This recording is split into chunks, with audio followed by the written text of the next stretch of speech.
नमस्कार, स्वागत है आपका लिविंग इंडिया न्यूज पर। मैच रिपोर्ट के साथ मैं हूं नेहा शुक्ला और मैं हूं अमर शर्मा। तो भारत जीत चुका है, बड़ी जीत उन्होंने दर्ज की है। पहला मुकाबला था ग्रुप बी का। तो आपको बता दूं, मेरे साथ मेहमान मौजूद हैं सुशील कुमार जो मैनेजर पंजाब रणजी टीम के हैं और गुरिंदर सिंह जो पंजाब की टीम से खेलते हैं। दोनों मेहमानों का बहुत बहुत स्वागत है। सर, सबसे पहले आपसे जानना चाहूँगा, काफ़ी कड़ा मुकाबला था और भारत की जीत हुई। देखिए, बहुत ही खुशी की बात है कि आज भारत की इतनी बड़ी जीत हुई है। जी 76 रन की जीत। कल जैसे मैंने आपके चैनल पे ही कहा था कि 70% भारत के पक्ष में है और आज वो प्रूव हो गया। और कल की हमारी बातचीत में यही बात थी कि अगर हिंदुस्तान 300 का स्कोर खड़ा करता है, हिंदुस्तान के खिलाड़ी बैट्समैन, तो भारत के लिए बड़ी अच्छी चीज़ होगी और वही चीज़ हुई। और जो 76 रन का डिफरेंस है, मैं मानता हूँ एक बहुत बड़ी जीत है, क्योंकि पिछला जो हमने वर्ल्ड कप 2011 का था, सेमीफाइनल में 28 रन से जीत मोहाली में प्राप्त की थी। गुरिंदर, बहुत बड़ी जीत कहेंगे कि 301 रन का लक्ष्य था, 76 रन से जीत गई टीम इंडिया। पहली बात तो ये है कि टीम इंडिया अपनी फॉर्म में वापस आ चुकी है। उन्होंने बैटिंग में और बॉलिंग में और फील्डिंग में तीनों फॉर्मेट में बहुत अच्छा प्रदर्शन किया।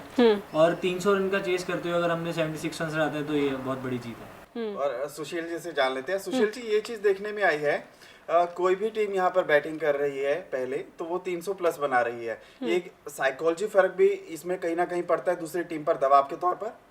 हाँ, ये तो हमेशा रहा है। रन ऑन द बोर्ड ये तो मैटर करते ही हैं। और 300 का जब एक रखा जाता है तो 6 रन प्रति ओवर के हिसाब से आपको पहली बॉल से ही खेलना पड़ता है। तो आप अगर मान के देखिए कि 6 बॉलें एक आदमी खेलता है तो उसके अंदर उसको 6 रन बनाने ही बनाने हैं अगर वो उस लक्ष्य पे पहुंचना है। तो ये दूसरी टीम के ऊपर बड़ा दबाव हो जाता है, खासकर हिंदुस्तान और पाकिस्तान के मुकाबले के अंदर में। तो ये एक बहुत ही बड़ा अहम हिस्सा होता है दबाव का। जी, सधा हुआ मैच कहेंगे गुरिंदर। शुरू से ही जो भारतीय टीम है वो बिल्कुल सधा हुआ मैच खेल रही थी। शुरुआत जब बल्लेबाजी करने उतरी तो जी, शुरुआत से ही इंडिया ने बहुत अच्छा, शिखर धवन ने बहुत अच्छी बैटिंग की और साथ में विराट कोहली, जो कि हम कल बात कर रहे थे, उन्होंने एक बैटिंग में मतलब अकेले ही सीनियर खिलाड़ी हैं तो उन्होंने अकेले ही पूरी बैटिंग को ऊपर लेके गए और साथ में उनके बाद सुरेश रैना ने उनका साथ निभाया। और 300 रन मेरे ख्याल से इस विकेट पे काफी मुश्किल है चेस करने की। अमर, शतक जड़ा विराट कोहली ने, ये बड़ा रिकॉर्ड भी तोड़े गए। सुशील कपूर साहब, रिकॉर्ड भी टूटे हैं इस मैच में। हाँ, देखिए, वो पहले हिंदुस्तानी खिलाड़ी बने हैं जिन्होंने पाकिस्तान के खिलाफ शतक जड़ा है और वर्ल्ड कप में, और एक बड़ी भारी उपलब्धि है। और ये मैं मान के चलता हूँ के बराबर उन्होंने 22 शतक हो गए, 22 शतक हो गए। ये एक अच्छी बात है कि हिंदुस्तान के उभरते हुए खिलाड़ी जो हमारे उप कप्तान भी हैं और अपनी फॉर्म को बरकरार रखे हुए हैं। मुझे जो सबसे अच्छी बात इस मैच में लगी वो है शिखर धवन का। देखिए, हम लोग बात कर देते हैं कि एक आदमी फॉर्म में है, वो तो कर ही रहा है। जो आदमी आउट ऑफ फॉर्म था उसने आपको उस मुकाम पे खड़ा कर दिया जहाँ से आपकी जीत की शुरुआत शुरू हो गई। और वो शख्स, मैं आपको बतलाना चाहता हूँ कि जिन सर्कमस्टांसिस में वो आउट हुआ, एक ही था कि वो रन आउट हो गए और जिसमें उनकी बिल्कुल गलती नहीं थी। आमतौर पे कहा जाता है कि बैट्समैन की अपनी गलती है। और मायूस हुए कोहली दूसरे एंड पे जब उन्होंने देखा कि वो हो गए। लेकिन मैं आपको शिखर धवन की मैं इसमें श्लाघा करूँगा कि उन्होंने एक बार भी मुड़ के नहीं देखा, ना कोहली की तरफ देखा कि तुमने ये क्या कर दिया। नॉर्मल आप देखेंगे क्रिकेट में ऐसा होता है, जो दूसरे साथी को कहता है कि ये चीज गुरिंदर बता पाएंगे मुझे। गुरिंदर, कभी भी हम मैच खेलते हैं या दूसरा खिलाड़ी आपका साथी जो बैटिंग कर रहा होता है रन आउट हो जाता है, या कभी कोई मिसअंडरस्टैंडिंग यहाँ पर दिखती है, या फिर एक और सवाल आपसे ये है, जिस तरीके से यहाँ पर धवन को ओपनिंग के लिए भेजा गया और ओपनिंग में कई लंबे समय से देखा गया वो चल नहीं रहे थे, कितना भरोसा जरूरी होता है कप्तान के तौर पे कि पहले नंबर पे बल्लेबाजी करने जाइए और लगातार जाइए? ये बात बताना चाहूँगा, एज ए बॉलर जब आप किसी बैट्समैन को बॉल डालते हो, अगर आपको एक ओवर में एक चौका लगता है तो आपका पूरा ओवर प्रेशर में जाता है। और शिखर धवन एक ऐसे प्लेयर हैं जो कि डोमिनेट करके खेलते हैं, तो ये उनका बहुत प्लस पॉइंट है। वो जिस मैच में भी चलेंगे तो वो अपर हैंड होगा उनका।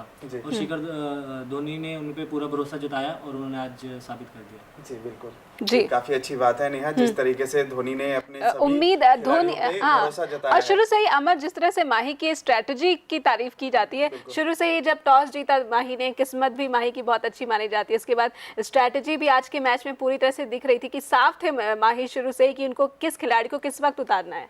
हाँ बिल्कुल, आप देखिए, अब जब सुरेश रैना को ऊपर लेके गए तो उस वक्त ये था कि आदमियों को रनों की ज़रूरत थी हिंदुस्तान को, और सुरेश रैना एक ऐसे खिलाड़ी हैं जब उनके पास मजबूत बैकग्राउंड होता है तो उसके बाद में वो अनलीश कर देते हैं अपनी स्ट्रोक्स। तो आपने देखा होगा उन्होंने भी आतिशीबाजी 73 रन की खेली, बहुत अच्छा खेले, और उससे हम इस मुकाम पे पहुंच गए कि वहाँ से हम पीछे नहीं देख सकते। हमारा उस वक्त इस तरह का बन रहा था कि हम 300 से ऊपर ही जा सकते हैं, और लेकिन क्योंकि पाकिस्तान के फास्ट बॉलर ने एक बड़ा अच्छा सा स्पेल कर दिया और उससे ये हुआ कि हमने 5 विकेट खो दी, और मेरे हिसाब से जो हम कर सकते थे 25 रन एक कम बनाए। लेकिन सुशील जी, देखा जाए धोनी की मैं यहाँ पर तारीफ करना चाहूँगा, जिस तरीके से उन्होंने फील्डिंग की प्लेसमेंट की है। पहले वो स्लीपर उन्होंने लिया और स्पिनर लगाया। हालांकि अक्षर पटेल नहीं खेल रहे थे, पुरानी टीम ही खेली उनकी जो आईपीएल में खेलती रही है, चेन्नई। तो कहीं ना कहीं वो जो पूरा प्लान था एग्जीक्यूट हुआ, और उसी के कारण शायद आज जीत मिली है।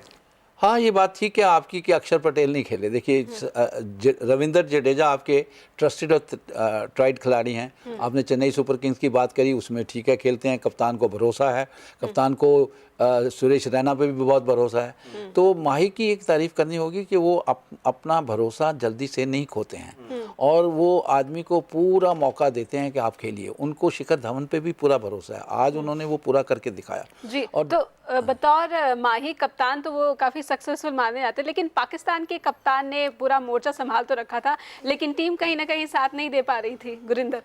हाँ जी, जैसे कि उन्होंने हाईएस्ट अपनी टीम के लिए स्कोर बनाया। उनका स्टार्टिंग उनको शायद अच्छी शुरुआत मिल चुकी थी, लेकिन उनके बाद धोनी ने फिर से चेंज किया, उमेश यादव को लेके आए, उन्होंने 2 विकेटें निकाली।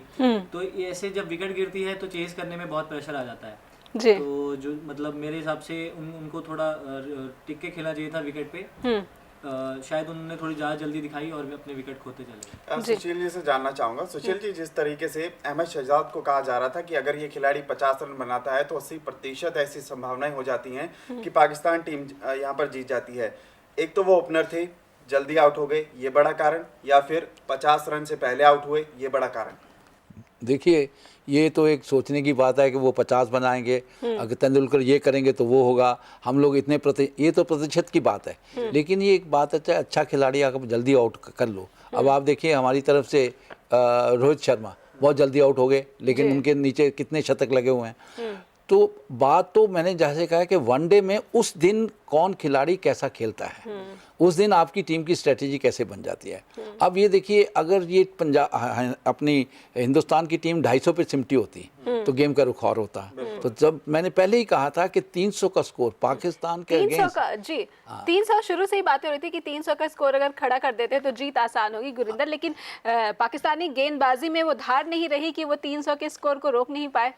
नहीं, पहली बार जैसी मैच में दोनों टीमों में बहुत प्रेशर होगा मैच से पहले, लेकिन प्रेशर सिचुएशन में ज़्यादातर टीमें पहले बल्लेबाजी ही करती हैं क्योंकि चेस करने में और ज़्यादा प्रेशर आता है, जैसे विकेटें गिरती रहती है। मतलब मेरे हिसाब से इंडियन टीम ने बैटिंग ही बहुत अच्छी की, उनको एक अच्छा स्टार्ट मिल गया और जिसके कारण बाद में सुरेश रैना ने आके उसको स्टार्ट को और ज़्यादा लंबा कर दिया। जी, लेकिन अमर, जिस तरह से पहले भी भारतीय बल्लेबाजी और पाकिस्तानी गेंदबाजी काफ़ी मायने रखती थी, लेकिन इस बार पाकिस्तानी गेंदबाजी शायद कहीं नहीं, यहाँ पे मतभेद होगा मेरा आपके साथ। पाकिस्तानी गेंदबाजी मुझे अच्छी लगी। डेथ ओवर में आपने देखा होगा सुशील जी किस तरीके से 10 ओवर उन्होंने शानदार, सुशील जी के कमेंट्स ले लेते किस 4.2 की एवरेज से उन्होंने यहाँ पर रन दिए, जो काफी ज्यादा, और 5 विकेट भी लिए उस स्पेल में। शानदार स्पेल थी उनके। हाँ, वो तो मानना पड़ेगा कि देखिए वहाँ पे उनका कमबैक बड़ा अच्छा था, लेकिन तब तक वो डैमेज इतना हो चुका था कि अब वो वाली बात है कि आप किसी इंसान को जो मरीज है उसको कहाँ तक रिट्रीव करेंगे। अब मेरा पहले से ही मानना था कि हम लोग उस मुकाम पे पहुँच चुके थे, तकरीबन जिस वक्त वो डेथ शुरू हुए हैं तो आप देखिए 280 से ऊपर हमारा स्कोर जा चुका था। अब उसके ऊपर मैंने यह कहा कि हिंदुस्तान उस वक्त 325 पे जाने की कगार पे था, 330 भी जा सकता था, लेकिन नहीं हो पाया। तो अमर, आपके लिए जवाब है कि उस वक्त तक नुकसान पहुंच चुका था जब तक वो वापसी पे आए। फील्डिंग भी अच्छी नहीं रही उनकी, पाकिस्तान की फील्डिंग भी अच्छी नहीं, ये सबसे बड़ा कारण है। उन्होंने मौके बहुत गवाए हैं, ये मान चांस ज्यादा गवाए हैं। देखिए कैच भी छोड़े हैं उन्होंने। अब ये देखिए, तो एक कहा जाता है कैचेस विन मैचेस, तो ये तो है कि जो टीम, और ख़ास तौर पे वनडे के अंदर में आप किसी भी डिपार्टमेंट में ख़राब करोगे, अगर आपके बॉलर्स ऊपर के बैट्समैन को आउट नहीं कर पाएंगे, डेथ ओवर में चले जाओगे तो तब तक नुकसान हो चुका है, और आप फील्डिंग अच्छी नहीं करोगे उसके ऊपर, तो फिर आपको मुश्किल हो जाता है कि 300 के स्कोर का पार पाना। लेकिन सर, जो पिच थी वो भारत के हिसाब से थी, अच्छा बैटिंग ट्रैक था, आराम से बल्लेबाजी हो सकती थी, और 300 मुझे लगता है कि कहीं ना कहीं कम था भारत के हिसाब से। हाँ, वो मैं तो बताया ना आपको, जिस तो तरह से पाकिस्तान भी अच्छा खेल रहा था। वही बात हुई ना। तो हमारी किस्मत अच्छी थी कि हम टॉस जीत गए। ये विकेट जिसे हम लोग हिंदुस्तान की भाषा में पाठा विकेट कहते हैं, कि सपाट विकेट है जिसके ऊपर कोई भी बैट्समैन जाके खेल सकता है। तो मिसबुल हक सवेरे उनकी सूरत देखने वाली थी, वो बहुत मायूस थे, क्योंकि अगर वो टॉस जीतते वो भी खेलते। उस वक्त फिर हमारे ऊपर ज़्यादा दारोमदार रहता हमारे बॉलर्स का, हम कितने पे कंटेन कर सकते हैं। फिर बात हमेशा ये रहती है कि जो बोर्ड पे स्कोर लगा है वो लोग तो बना चुके हैं, दूसरी टीम ने बनाना है।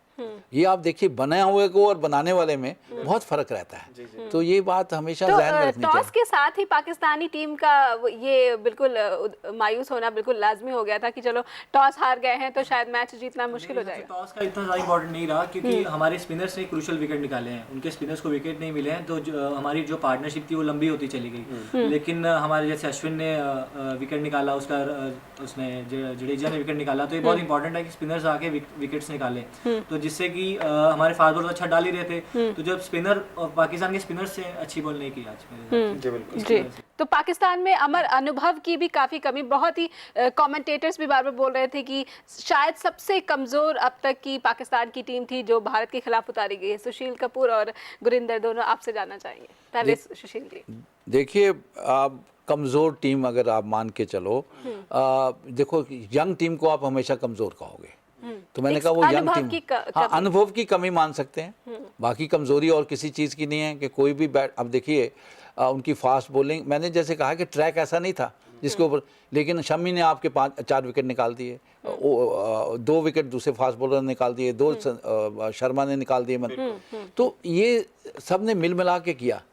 अब अगर मैं ये कहता हूँ कि जब बात चल रही है कि उनके स्पिनर ने अच्छा गेंद नहीं किया, जब उनके स्पिनर की गेंद के ऊपर आप विराट का कैच छोड़ दोगे, अब विराट जैसे खिलाड़ी का अगर आप छोड़ दोगे, तो उसके बाद में तो फिर आप वो शतक की तरफ देखेगा, आप आसमान की तरफ देखोगे। तो यही बात चल रही है। लेकिन गुरिंदर, यहाँ पर मैं आपसे पूछना चाहूंगा, मुझे मैच्योरिटी लेवल कहीं ना कहीं कम लगा। जिस तरह से मिसबा खेल रहे थे, अफरीदी इतने बड़े सीनियर खिलाड़ी हैं, या फिर अहमद शहजाद की बात की जाए, तीनों अगर थोड़ा मैच्योरिटी दिखाते, विकेट पर टिकते, साझेदारी करते, तो रुख कुछ और था। जब आप 300 रन चेस कर रहे होगे तो आपको आपकी टीम में बैट्समैन लंबा खेलने वाले होने चाहिए। लेकिन जैसे आप अफरीदी कह रहे हो, या फिर मतलब वो स्ट्रोक प्लेयर हैं तो कभी भी आउट हो सकते हैं, लेकिन जैसे उनके लंबे मतलब ऊपर वाले बैट्समैन को थोड़ा लंबा खेलना चाहिए था, ताकि गेम 50 ओवर तक उनके मेन बैट्समैन रुके रहते, तो मैच का रुख कुछ। तो शुरू से ही दबाव पाकिस्तानी बल्लेबाजों पर रहा था।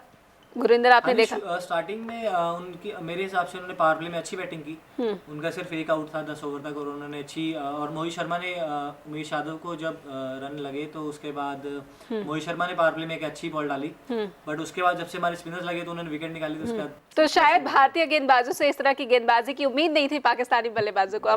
काफी कमजोर टीम मानी जा रही थी गेंदबाजी के लिहाज से अगर देखा जाए, लेकिन शायद यही मुझे सुशील जी प्लस पॉइंट लगता है। जिस तरीके से कहा जा रहा था भारतीय गेंदबाजी बहुत कमजोर है, उसी का मुझे लगता है ग्रांटेड मिला, एकदम से आप चढ़ गए।